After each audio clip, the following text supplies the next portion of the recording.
Did you know at that age that you were going to go into politics? It's a funny thing.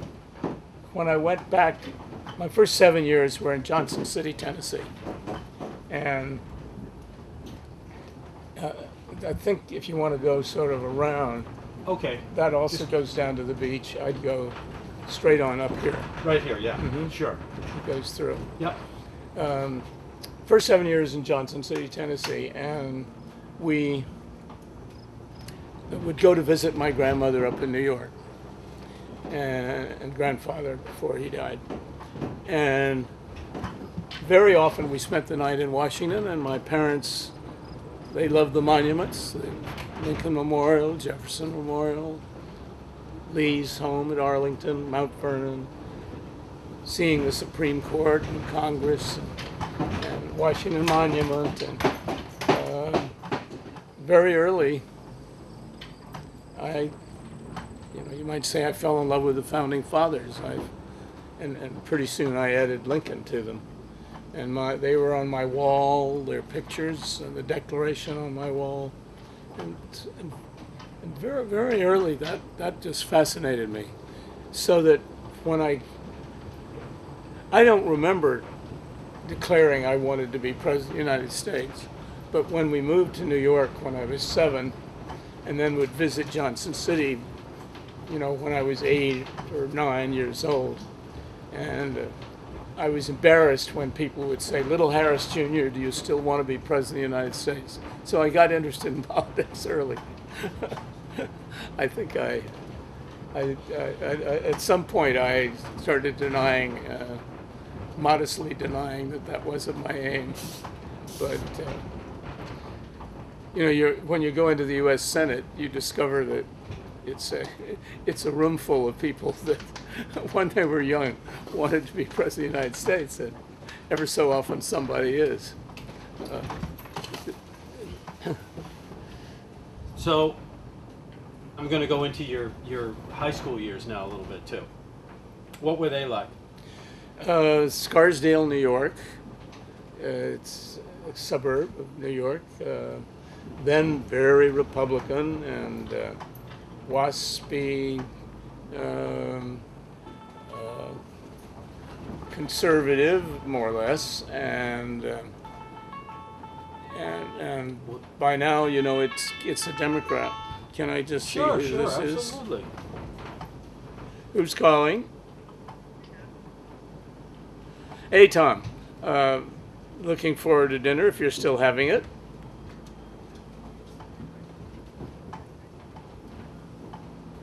Geno Geng. Geno Geng, that's right. Geno Geng is a enterprising, interesting man who I know very little about yet because he is questioning me.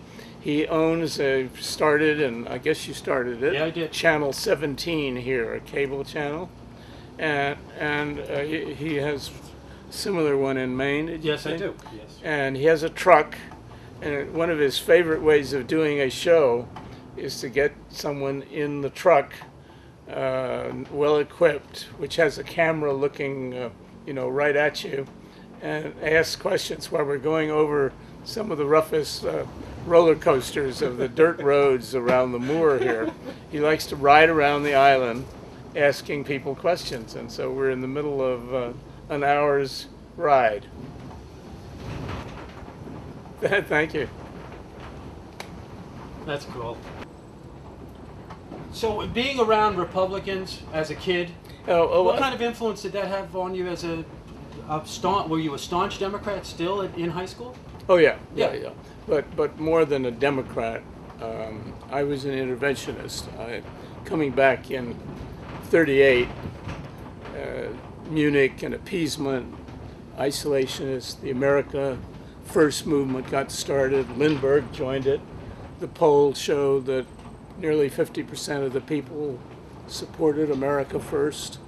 Tell us about America First. What was that? America First was designed to keep us out of aiding the Allies or going to war, having anything to do with the challenge of Hitler, except Fortress America to build up one's own defenses, but basically to let Hitler conquer Europe and most of civilization if he had continued all the way, and the Japanese. And there was then a committee to defend the Allies without going to war, which was the liberal alternative. But I had come back from that trip around the world feeling that we had to go to war to stop Hitler. We had to stop Hitler. If it meant going to war, we had to stop him. Then the war began. I was in high school, editor of the student paper and head of a thing called the Forum.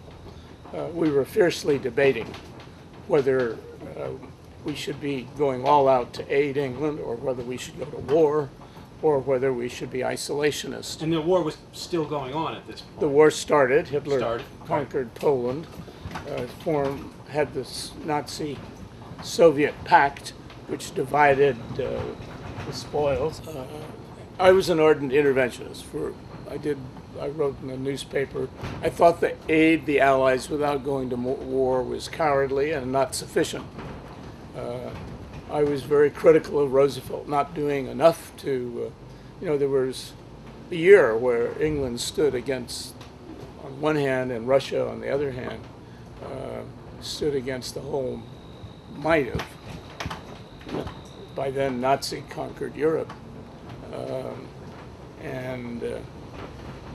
After Dunkirk, Hitler, England stood there as the last bastion against Hitler, uniting Europe under his 1,000-year Reich. So that was the big debate. When Pearl Harbor came, I had been fiercely arguing with my girlfriend's brother on a weekend down at their home in New York City. He was an isolationist and I was interventionist. And I went back and my father met me at the train in Scarsdale and gave the news that Pearl Harbor had been attacked. So that debate was over. In retrospect, I realized Roosevelt knew that we had to stop Hitler and pushed as far as he thought opinion could let him go. We had the Lend-Lease deal in which a significant part of our fleet was so-called lent to England. Most of the ships got sunk, so they weren't ever returned.